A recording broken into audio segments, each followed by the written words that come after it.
This is Whitley Strieber, and this is Dreamland. You've reached the edge of the world. This is Whitley Strieber. Today we are going to explore in depth the Pascagoula UFO incident. I have on the line, here in the U.S., Calvin Parker himself, who had the experience, and from Greece, Stefanos Panayotakis. And the three of them are going to tell the following stories. First, Philip is going to set the scene for us. What happened? When did it happen? Why is it so important? Why is this extraordinary book that he's published about it doing so fabulously all over the world? Then we're going to hear from Calvin. What was it like? Because it's a truly extraordinary experience. One of the early close encounter experiences and also one of the best. And then Stefanos has got a remarkable story to add, which we will hear later on. Philip, let's start. Why don't you set the scene for us? Absolutely. Good evening, Whitley.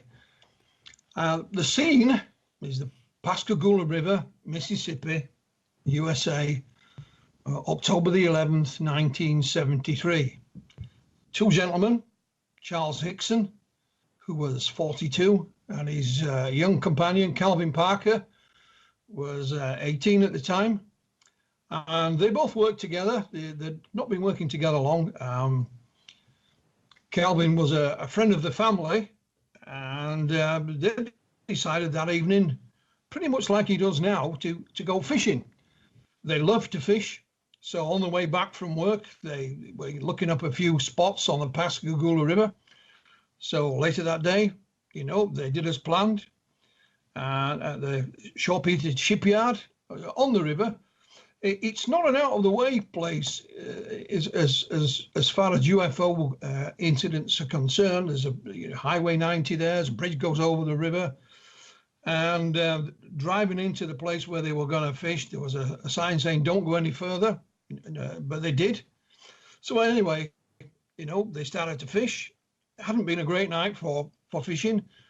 And, you know, I think both of them were thinking about it's maybe time to go home, but I'll have one last try. Ever the optimist, the fisherman, when it's not sure who exactly noticed first, but there were some blue lights. Now, Calvin thought, it's the police. You know, he remembered the no entry sign on the way in. And he thought, you know, it was the police coming to move them on. But when they turned around and looked, it was certainly no police car. A strange looking object that looked like an American football was descending. And it didn't quite touch the ground. It stayed a couple of feet off the ground.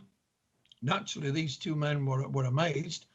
I believe Calvin's first thought was, let me get out of here, but this thing was blocking their way and there was the river behind them, so there was nowhere to run. And then out of nowhere, there was an opening on this craft, we'll call it, and out literally floated three humanoid beings. Again, like the craft itself, they didn't touch the ground. They were a couple of feet off the ground. They were gray in color, about average height. No eyes, no nose. They had protrusions sticking out of the side of the head and the front of their face, and their hands were like mittens or pincers. Their legs never moved, and they floated towards Charlie and Calvin. Literally took hold of them, took them on board this craft. I'm telling a long story very shortly. Yeah, well, here. Philip, what I want to do now is I want to do this a little differently. I want Calvin to tell this story. What I want you to do is to tell what happened afterwards. When they went public with it, and why and how it is that you became so interested in it. Well, yeah, I mean, it went public overnight. I mean, literally, there was a media scrum. The late Dr. Alan Hynek was on site within no time. They'd reported it to the sheriff's department. Within 2 days, they'd been interviewed at Keesler Air Force Base. And the story literally spread around the world. Now, this was 1973. But you know something interesting? Now, if the same thing happened, this story wouldn't go anywhere. Anywhere. It would be ignored. Well, that's debatable. Today we have, the internet and so on, but this story did go around the world. There was nothing like it. And my interest began in the 1980s, because there was no internet in those days, as we all know, Whitley, the old-fashioned way of reading things, books. Yeah. So I read about these two gentlemen, and it was fascinating. But it remained there. It was one of those incidents that stuck in my mind for whatever reason.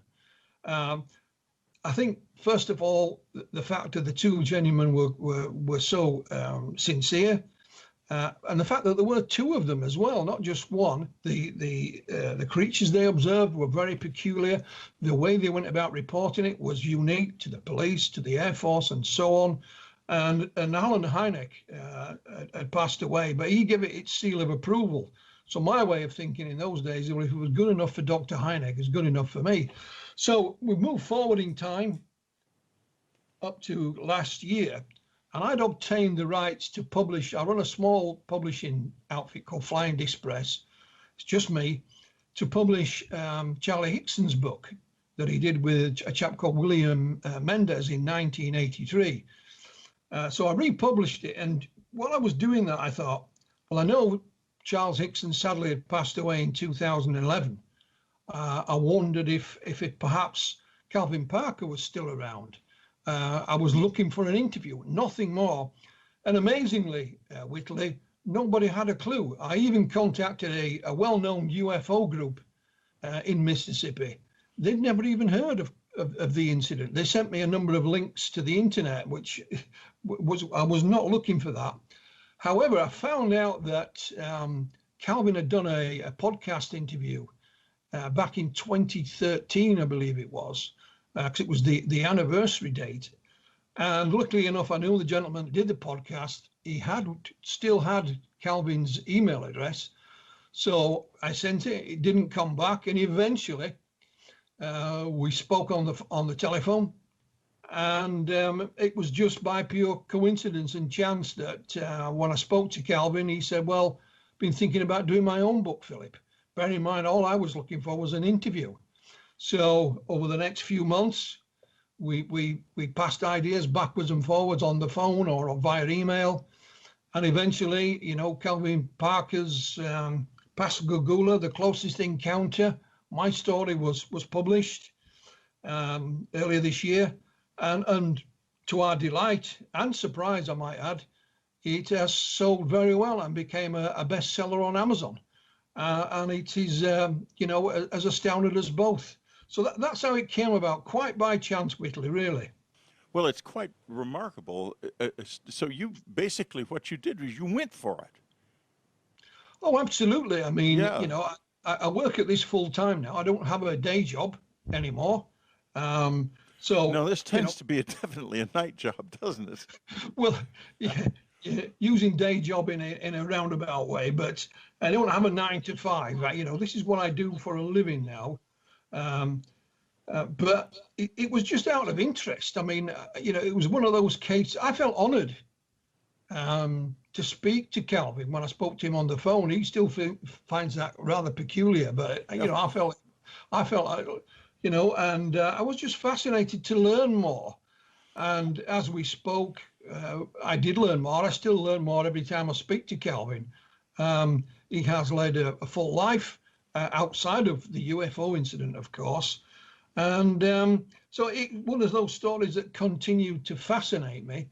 And, once the book was published, Whitley, every day something new was happening. People were contacting us, said, well, I was a witness possibly to this event. Or, I remember one remark said, well, I remember the event back in 1973 and I didn't believe it. But when I heard Calvin Parker talk about his story, now I do. So, here's me looking for an interview, and I ended up with a best-selling book instead. I came to this myself. We're going to take a break in just a moment, and when we get back, we're going to be talking to Calvin and then later Stefanos about the incident itself. But I remember also back in the 80s, after I had my own close encounter of the third kind, I began to look into the literature, and I found this story and I found it extremely compelling. At the time, I wasn't involved in interviewing people and so on and so forth, but it was rather chilling to see the descriptions of the beings because they were very familiar to me from my own life. So I never was a doubter at all. Now, Free Dreamlanders, we're going to take a brief break, and as always, until we get the new site rolling, you will have the whole show available to you. We'll be right back.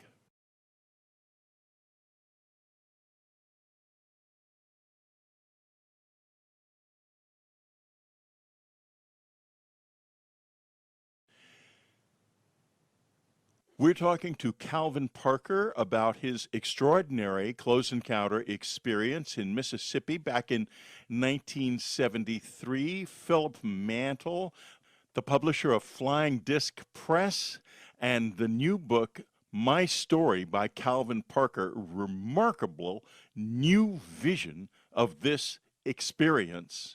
And also Stefanos Panayotakis from Greece, who will tell us about another witness to this who has never been discovered before. It's quite a new discovery.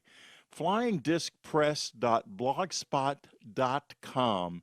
You can get all of Philip Mantle's extraordinary books from Flying Disc Press, or go on Amazon or wherever books are sold. You can get My Story by Calvin Parker, very well worth your time. Calvin, can you first just tell us your story, and then we're going to get into it a little bit more in depth. But what happened on that night? You guys were fishing. It's a perfectly innocent thing to be doing. Where were you, and what was it like at that moment? We was in a little town called Pascagoula, Mississippi, and it was probably getting close to late evening because we had just got off work and it was a hot day, I mean. So instead of going home, we decided to go do a little bit of fishing. So we went home, got Charlie's fishing equipment because I didn't have none down. So I borrowed his thing, some of his, and we rode to a place that he liked to fish. I never had fish there. It's called a grain elevator, but it's the old Shaw Peters shipyard where they used to unload grain. And grain would fall off this grain elevator into the water, and the fish would come up and eat it. And he said he always had real good luck there. And I know he did because Charlie was a good fisherman. So we left and went, and to set the stage, when we got to the area that it was, if y'all know what marsh grass is, it was probably during October, it's at full growth, about 6, 8 foot tall, and just starting to kind of die off a little bit. And we parked up on the road, and there was a no trespassing sign, but there was so much debris down through there. I asked Charlie, I said, they don't care about this property, why don't they keep it picked up? So Charlie had told me that, and later on I found out this is true, that when the water gets up, and it's tidal water here, and when you get a little storm surge, it comes in over the land, and then when it goes out, it leaves the debris that it brought in. But it brings everybody's houses is built up, it brings everything out from under their house, and it floats down the river and all the logs and all, and it deposited it up on the ground, and then the tide will go out and leave it. So to set the stage, it was a hard time getting that 100 yards from my car down to the pier where we fished. So we struggled, and we got down, and we sat down on the pier for a minute, got situated and cast out. And I was sitting there looking across the river at another old boat that was parked over, a Coast Guard boat or a NOAA boat. And I was thinking in my mind, how in the world does something made out of steel float like this?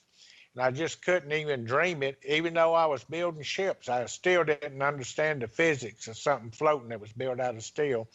And that's when I noticed the blue lights coming across from behind me, reflected out across the water. And it got my attention because the first thing I noticed was a no trespassing sign to where we had got. And I figured, you know, Charlie is going to get us in jail. He led me off down here. I don't know this place. We walked through this mess. Now I'm going to have to go to jail and miss supper. But needless to say, I wish that's what it had been. So we stood up and turned around almost at the same time when we noticed them lights. And then all of a sudden, the blue lights just kind of faded out, and the brightest light you could ever imagine in your life. It was so bright, it was blinding, just hit us in the face, and it kind of temporarily blinded us for just a minute. Now, I'm speaking for myself. I can't speak for Charlie because, you know, he's not here. But this light was so bright that it temporarily blinded us. And when it kind of faded off, it was too late to run or anything because it was three robotic-looking creatures almost to us. And I mean, they was floating over the top of that marsh grass and just coming over the top of the junk that was down there. That's how fast they was moving at 300 yards. They was on us before we knew it. So I kind of looked to the left and the right, and behind me I knew it was water and you couldn't jump off in it because there's all kind of debris in it. But I kind of dodged in behind Charlie a little bit thinking, well, if there's trouble, I'm going to let him deal with it. So, and he did, we did. They, two of these creatures got a hold of Charlie. And that's actually kind of the last I seen of him for a minute. You would think that it'd be in front of me, but one of them got a hold of myself, and I felt, or I heard a little wisp of air when he got a hold of me, and I figured that was a tranquilizer or something because I couldn't turn my... Let me just ask you a little bit about that wisp of air. Where did it come? Where did it hit you? How did you feel? You could feel when it first immediately happened, you could feel a little sting in my arm. And later on, when I went to the hospital to get checked out, you know, my arm was ripped and it was a puncture mark there. So that's why I'm figuring it was a tranquilizer, because I went from being just morbidly afraid to relaxed. Now, I couldn't turn my head, I couldn't move my arms, my legs, or anything. All I could do, I was conscious of everything going on. And my eyes worked good. I could see straight in front of me. And the only way I could see from side to side is just kind of roll my eyes from side to side. And that's what happened. You know, I got relaxed and I was facing the craft then, and I heard the little air, the tranquilizer, what I'm saying, the tranquilizer. So, and we just scooted, I mean, right up to the front of the craft. And it was amazing just kind of floating over all that. And the first thing I thought, well, why didn't this break my arm or something the way he picked me up? I wasn't very big back then, 160 pounds. But, you know, you pick somebody up with one hand by the arm, you should feel a great amount of pain, or it should break a bone or something. And I never could understand that. So you were literally, were you physically picked up and lifted? I was physically picked up and lifted. But when this happened, I didn't feel the pain, and it just kind of effortless. You know, it just like I floated up. Did you feel light, like floating, lightweight? I did. So did I. That's why I'm asking. I see, because, you know, you're talking to somebody who's had a similar experience. I bet. Great. It's probably the only time in your whole interviewing career that this has happened. That's one of the reasons I was so excited about the show. But yeah, I hear you. Go ahead. But it was just like, just say a bunch of balloons was tied to you and just lifted you off the ground. No pain, just kind of effortlessly lift you. And it seemed like we just glided with ease up to the front of the craft. Now, another thing that was going through my mind was where in the world all these lights was coming from. I was, when I got to the door, and that's the first thing I did, was kind of roll my eyes and look around to see if I could see any light fixtures or anything. And you would think somebody being abducted and floated, levitated to a craft, wouldn't even think about light fixtures. Yeah. But that's just how bright the lights were right there. Well, I'm going to interrupt you for a second, because we're going to just take a little break for our free Dreamlanders, and we'll be back.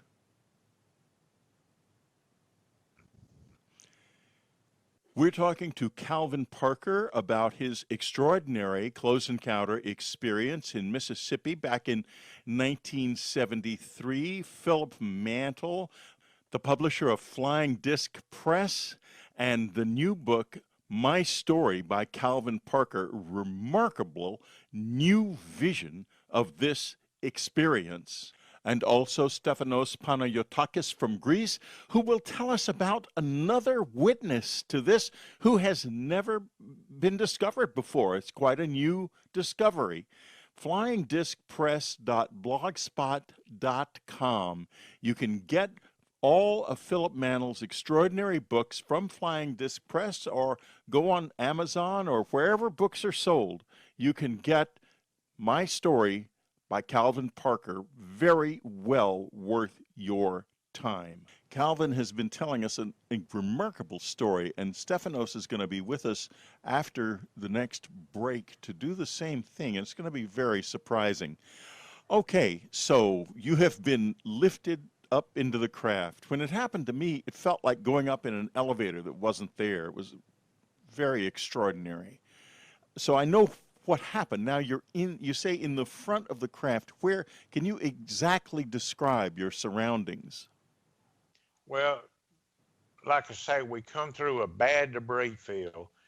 This was a mess. It was hard to even walk through to get there. So you can imagine the way that I felt just scooting through over the top effortlessly. I mean, no effort whatsoever to go. Well, he was doing whatever that was doing all the work, but it was no pain. I was relaxed. So we got to the front of the craft. I kind of scouted out for the lights because they were blinding. And I was thinking, well, you know, something this bright, it's got to be some bright lights here somewhere, but I never seen nothing. It was just coming out of the walls, the lights everywhere.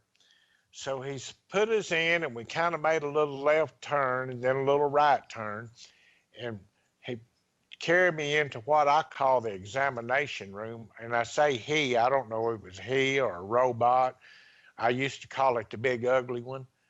But he kind of put us in this examination room and laid me on what I figured. Now, I didn't see it because, again, I'm having to look up, and then I was at a 16-degree angle looking up at the ceiling. And that's why I didn't see the table. Somebody asked me, well, what did he lay you on? Well, I don't know because I didn't see nothing.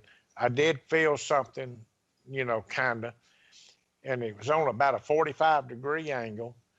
And that's when this big ugly one, as I call it, kind of backed up to the door. And there was another one. Now, I don't know if she come out, and I called it a she because it was a smaller looking, more human looking, or I can't say human. But, you know, a male has a sense when he's around a female, like a female has a sense about a male. I mean, if you're a man and you go in a room, and even if a man looks like a woman, you still know it's a man some way. Or if it's a woman, you kind of sense it. Of course, I've seen some that, you know, I couldn't sense that. But this thing came out, and I'm calling it a female. Now, I tried to roll my eyes and look to see if she might have floated over or walked over. But the only thing I did notice was her hands compared to the other one. The other ones had crab-like or mitten hands, where this one had fingers, and they was just a little bit longer than what human fingers are. And that's when she got and kind of grabbed me by the cheek, and I feel my cheek stinging right now, you know, in a way. It didn't hurt, but right at the time that she did that, and she run one of her fingers down my mouth and tried to come up my nasal cavity. And now that hurt. And and I was trying to come to just a little bit.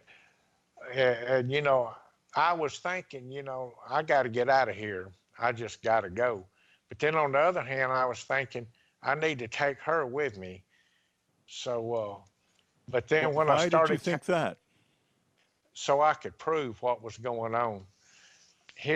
here an old country boy that's never been out of Laurel, Mississippi or Jones County too much. Well, I take that back. I've been all over the world, but I never heard about abductions or UFOs or anything.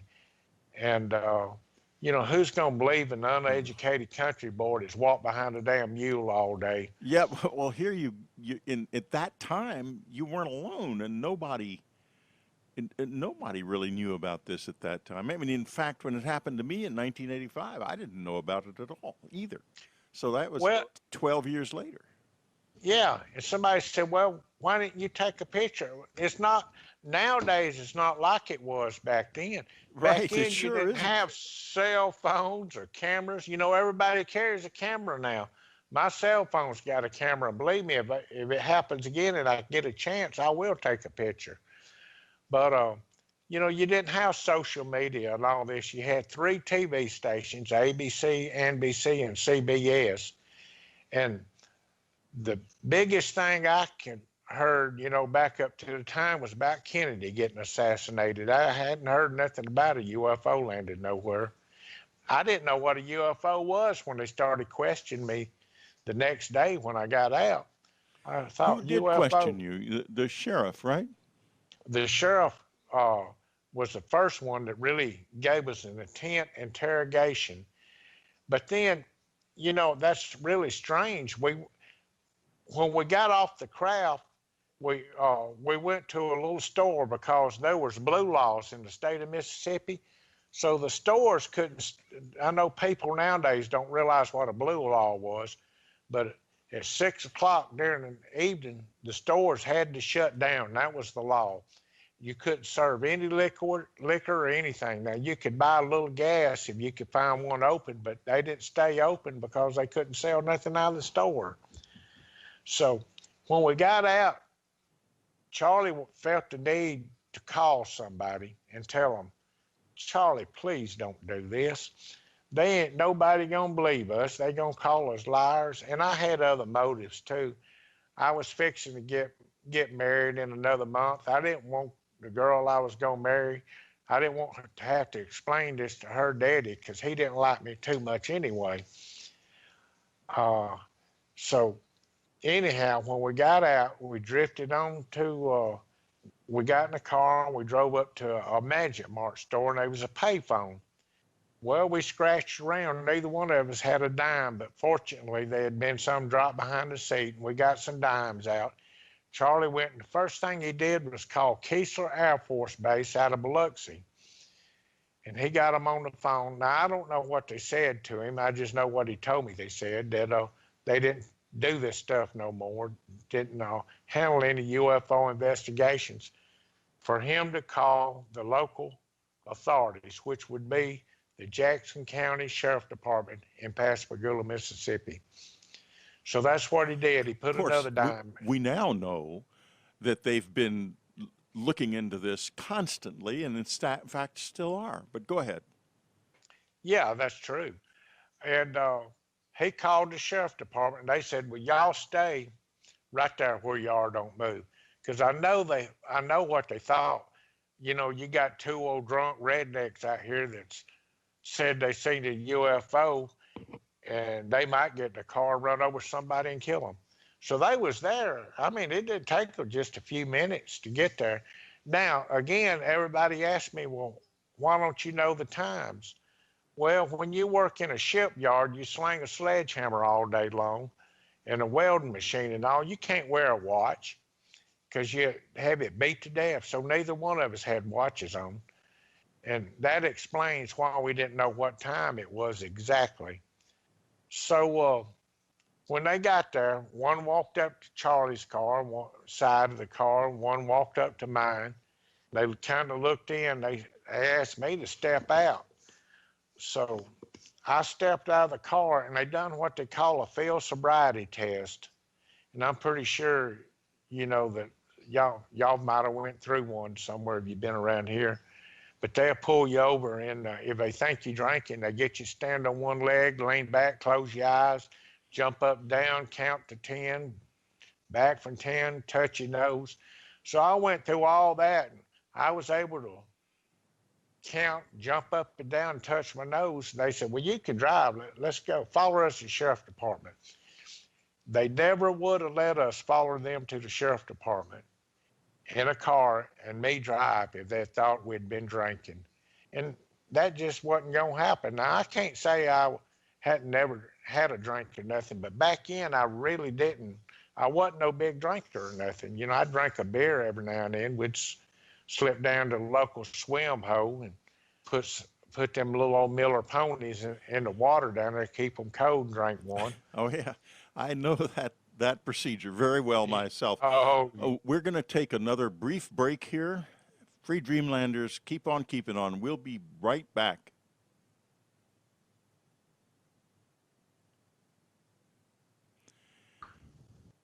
We're talking to Calvin Parker about his extraordinary close encounter experience in Mississippi back in 1973. Philip Mantle, the publisher of Flying Disc Press, and the new book, My Story by Calvin Parker, remarkable new vision of this experience.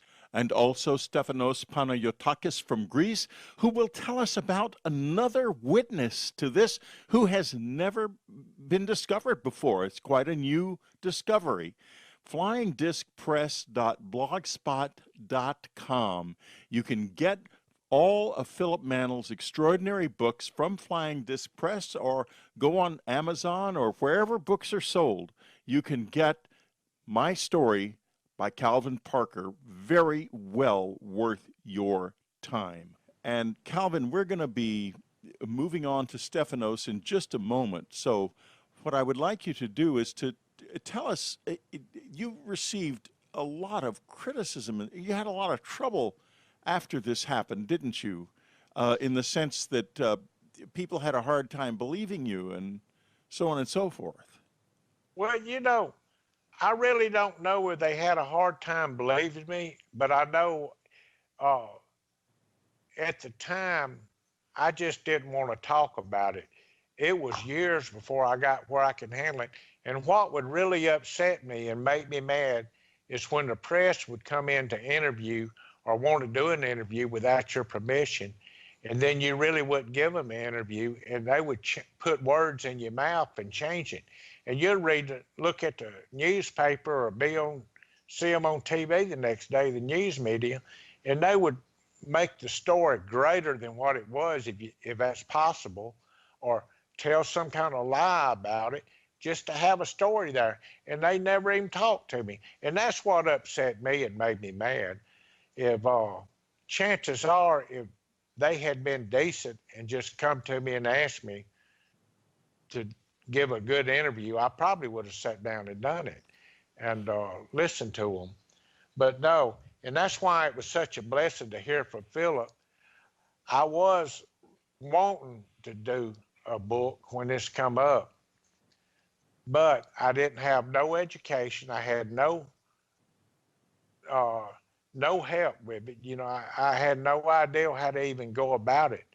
So when Philip and I talked, it still took me a couple of weeks of thinking about it before I really made my mind up. But when I decided to do it, I wanted to get into it wholeheartedly. And the deal was, Philip and I had, I really didn't want to edit out my part because I'd been edited all my life. Yeah. And Philip just left it in there the way that it was, the way I'd asked him to. And he's been great. He has been good to work with. And I appreciate it. Extremely compelling. And folks, of course, you can get the book through the Dreamland show page, and you can get it in a lot of other ways as well. But do get it, because when you read this, it'll move you. It did me. And Calvin, I want to thank you for bringing us your story.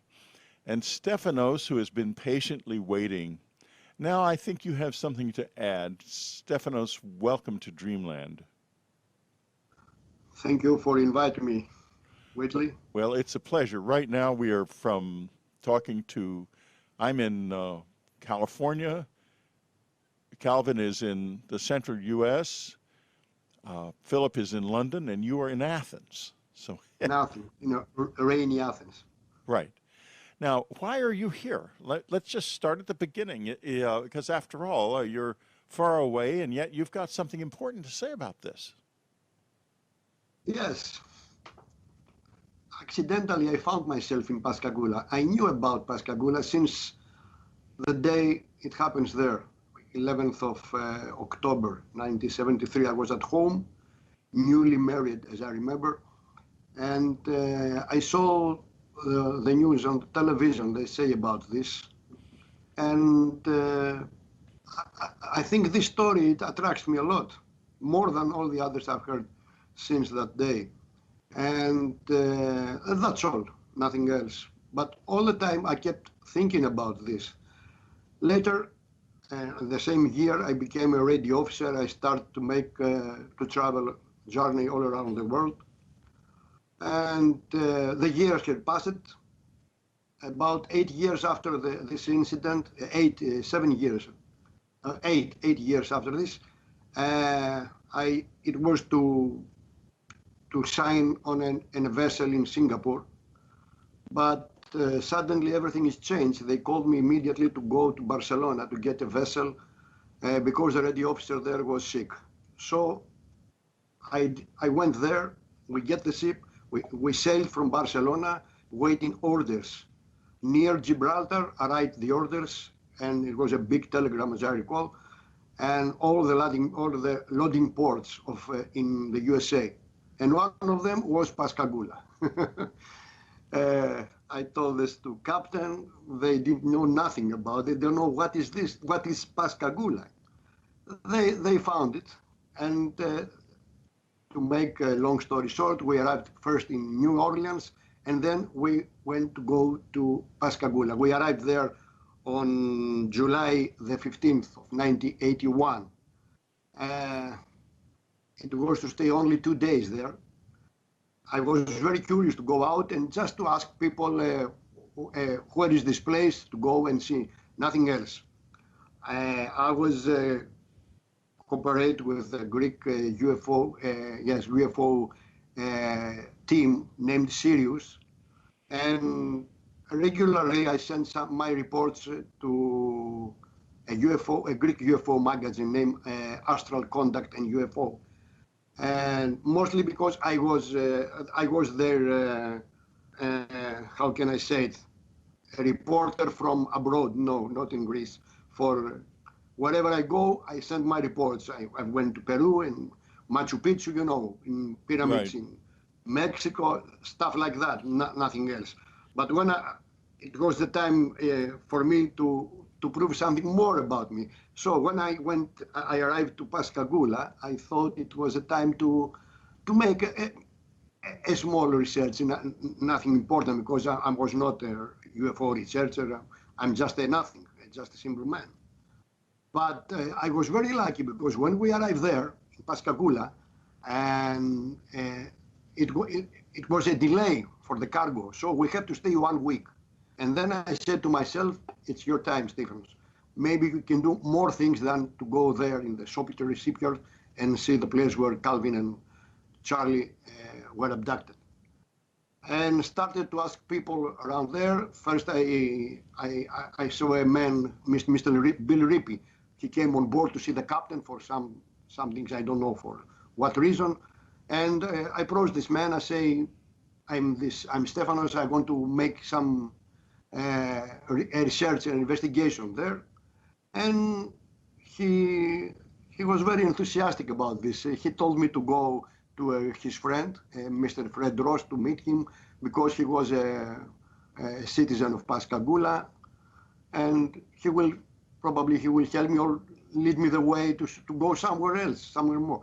And after this, I met this man the same day. He told me to go to the local newspaper, Mississippi Press. I went there the next day, and I met Mr. Don Brodas. He was the responsible for the incident when it happened there. He knew everything about this. He was surprised a lot, because when I told him I am from Greece, you came from there. He said, yes. What do you want to do? I want to make a research for my country, for my group. And he was so happy about this. He was very glad, very happy, and say, okay, Stefanos, I will help you. And really, he helped me a lot. First of all, he gave me a small paper with some names, try to locate these people and speak with them. And he promised me, he told me, Stefanos, I will try to make you an appointment with Charles Hickson, who is there, is in Pascagoula, in good hair, exactly. So the story goes like this. The next day I went alone with a friend to the place where all happened. I took some photos and all this. And the day after, Mr. Brodas get me there to good hair and for see Charles Hickson. The man was not there. He was working in New Orleans, so it was Mrs. Blanche, his late wife. And Don explained to her that this is a man from Greece. She was surprised. And she promised to tell about to Charlie, and she suggested to meet him on Sunday, the day he was not working. And after this, someone told me about a Greek man. Oh, no, a Greek. He didn't know that he was a Greek. He was a pastor named Sigalas. Sigalas is a Greek surname, like Panagiotakis I am. So I tried to locate this man. Someone knew his place, and I found him. I went to his home and knocked the door. I found him. I say, hello, mister, I'm from Greece. He was very surprised. Hey, boy. He was 73 years old at that time. And he welcomed me, get me in his house, and it was the first time he told his story, because this man didn't want to say anything to anyone, because he was with another man, Mr. Raymond Brodas, cousin of Don Brodas, the reporter of Mississippi Press. So because Mr. Raymond Brodas had said everything what happened with them in the car, and so they saw something to Sheriff Diamond, so Mr. Sigalas didn't want so much publicity about this, and he was withdraw himself from this story.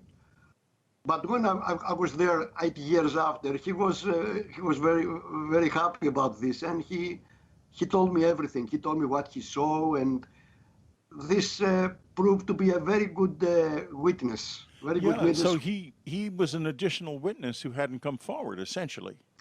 Yes. Tell us what he told you. Yes. I say, what happened, Mr. Sigalas?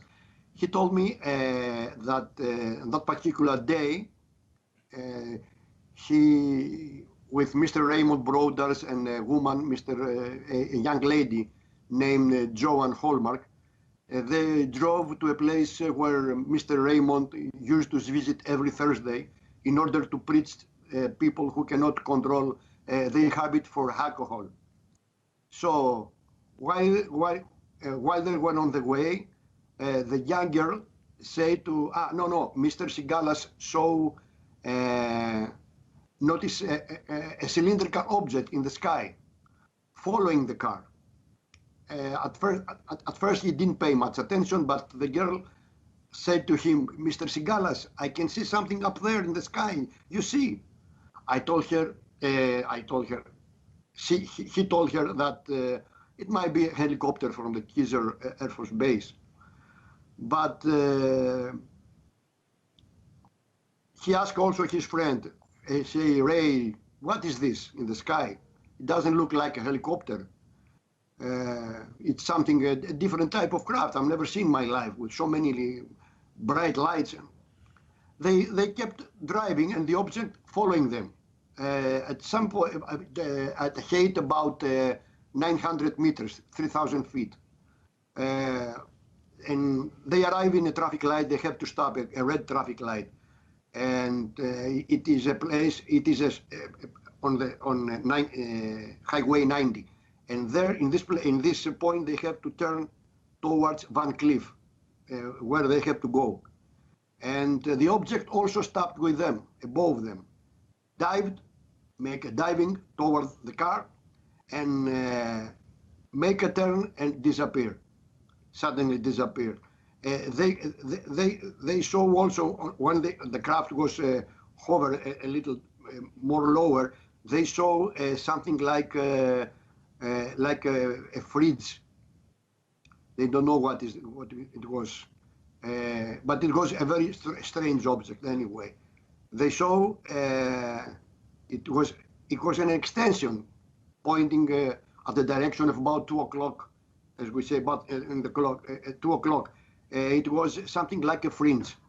And then the object was very bright, and the shape was oval. They tried to understand what they see, but they didn't know, they cannot understand. And the girl said to Mr. Sigalas, Mr. Sigalas, I think I saw God now. And he said to the girl, be sure of that. Now, Calvin, let me just go now to Calvin, if I may. Before that, though, free Dreamlanders, enjoy these announcements. We're talking to Calvin Parker about his extraordinary close encounter experience in Mississippi back in 1973. Philip Mantle, the publisher of Flying Disc Press, and the new book, My Story by Calvin Parker, remarkable new vision of this experience.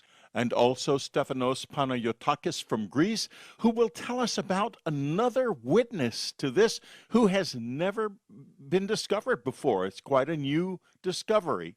flyingdiscpress.blogspot.com. You can get all of Philip Mantle's extraordinary books from Flying Disc Press, or go on Amazon or wherever books are sold. You can get My Story by Calvin Parker, very well worth your time. Calvin, you've been listening to Stefanos, and I wonder if you lived in the area also. Did you know the man whom he's talking about, this other witness? I did. I knew of him, and I hear that he is a great man. He used to teach the AA classes here in and for somebody who don't know what that is, that's Alcoholics Anonymous. And they would come together, and it's helped a lot of people get off of it. And and that's the way that I knew from him. Not that I went to the AA classes, but I knew him personally, and he was a good man. I think he's passed away a pretty good while back, though. Did you know that he had had this experience? He never mentioned it to me. Never mentioned it, and now here it is. So, it's something obviously, it was happening then. And I believe it's, of course, I might add, folks, by the way, that this is all in the book, which is very comprehensive. And, when you read it, you find, you come away changed, because it's sort of like reading communion in a way, because then my book, at least, because then you look and you think, this is happening, or it did happen, and who are they, and where are they, and what are they? And Philip, I think it's time for me to ask you to weigh in as the investigator. What do you think was going on here? Who were they, and what were they doing? Do you have any ideas about that? It's a good question, Whitley.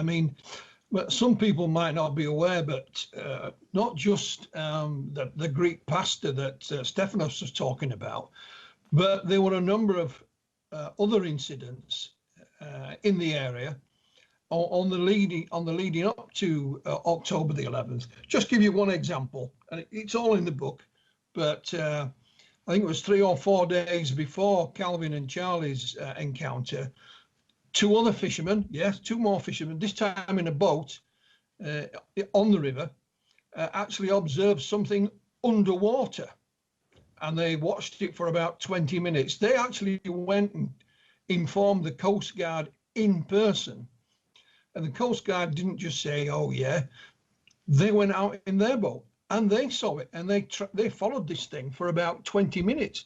and they had no idea what this thing was under the water. And they filed an official report, and thankfully we managed to obtain all the Coast Guard documents, and they are in the book. So when you come to October the 11th, the night that Stephanos has just been talking about with Emmanuel Sagalas and his colleagues, others on the same night as well in the area, also witnessed something extremely peculiar. So if you wanted to speculate, Whitley, you could look upon that whatever happened to Charlie and Calvin that night was like the culmination of something. Things were building up, other things were seen in and around the area, and then bang, the incident happens with Charlie and Calvin.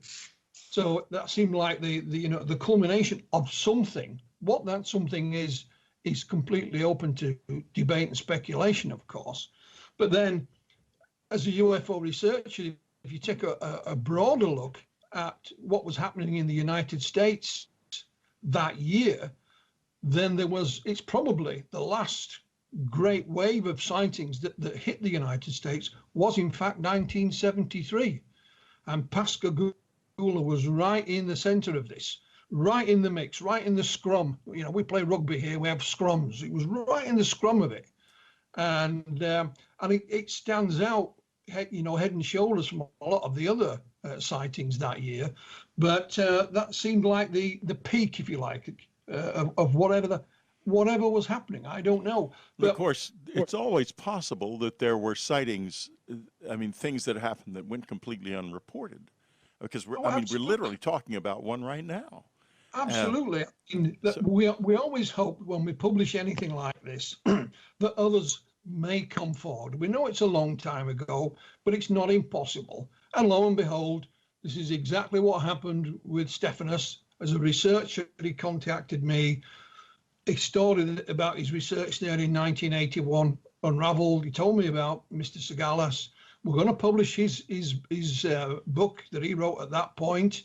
But I've also been contacted privately by one or two others that have come forward as well. And they've said, I never told anybody at the time. I was only young, who was going to listen to me? Who do you tell in the first instance, Whitley? I think you pretty much had a similar problem yourself in 1985. When these things happen, who do you turn to? There is no Ghostbusters. We can't look somebody up in the telephone directory. So, that did happen. Other information came out of the woodwork that we'd no knowledge of, and that includes Stephanos. So purely from a research point of view, I think we've indicated in publishing Calvin's book, because when we speak to Stephanos, it's added some more information to the case in general. And we're hoping still, the book's still selling, and Calvin's doing, a lot of media at the moment. So we're still always on the lookout for others to come forward and say, I remember that night, and this is what I saw. So, if anybody has, please contact us. Yeah, and how would they contact you? Well, my name's pretty well known online. You can easily find Philip Mantle or Flying Disc Press. And you can also, folks, if you do want to contact him, you can also always write Whitley@Strieber.com, and we'll forward it right along. So, Philip, now, where do we go from here? You have brought this incident back to the surface, and I have to ask you the question: what do you think is going on?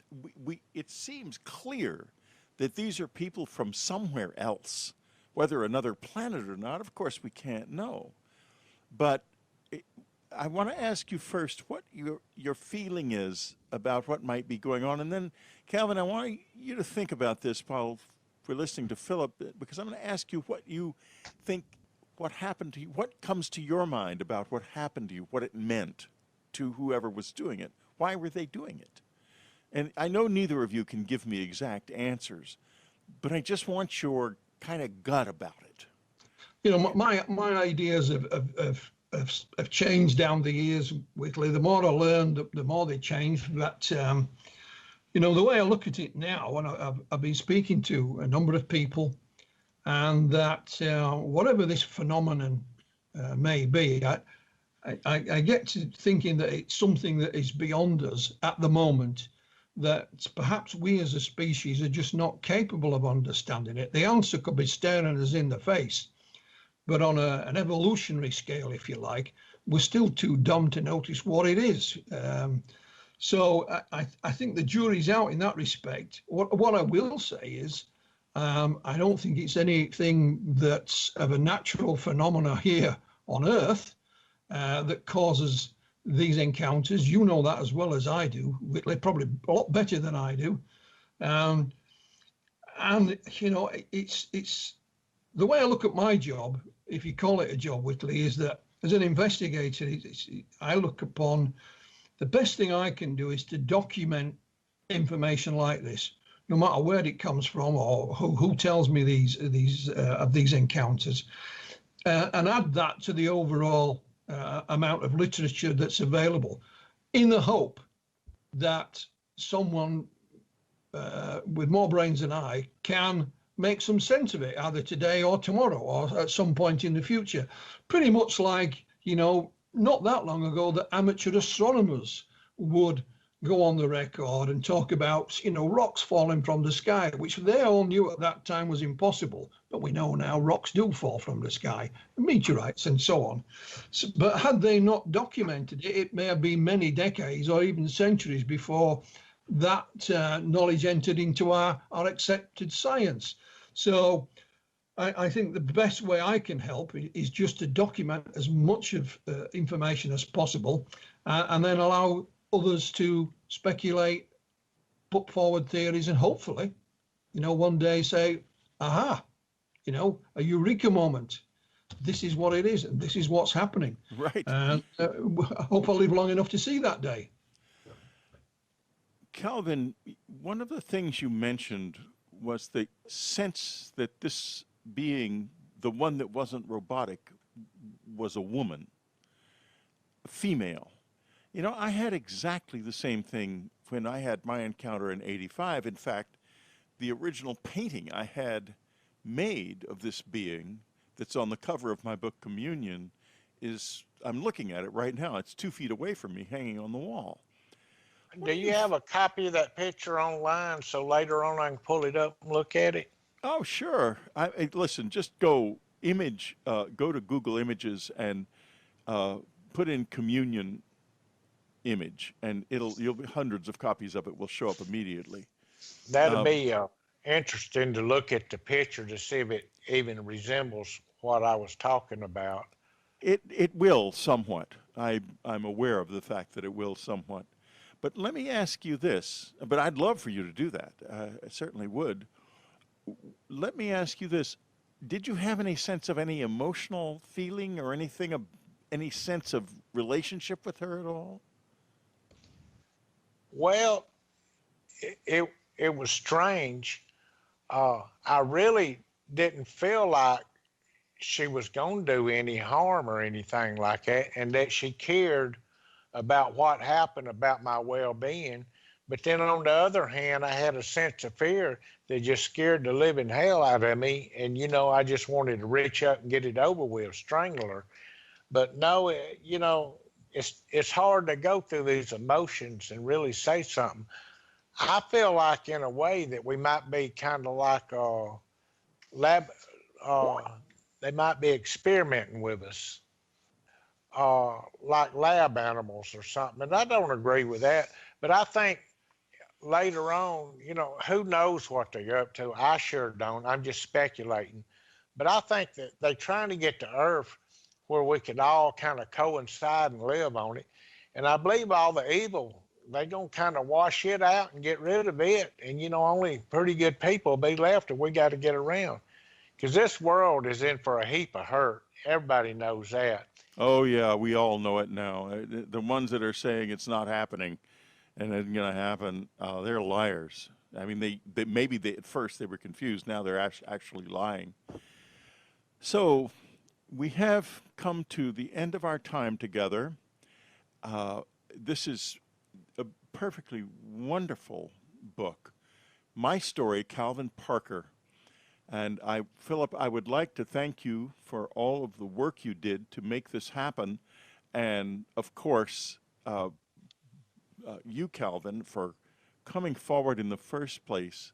Because remember, folks, once Calvin was really alone with this, just the two of them, and facing sheriffs and a lot of confused, curious people, some of whom were not very nice about it. But he persisted.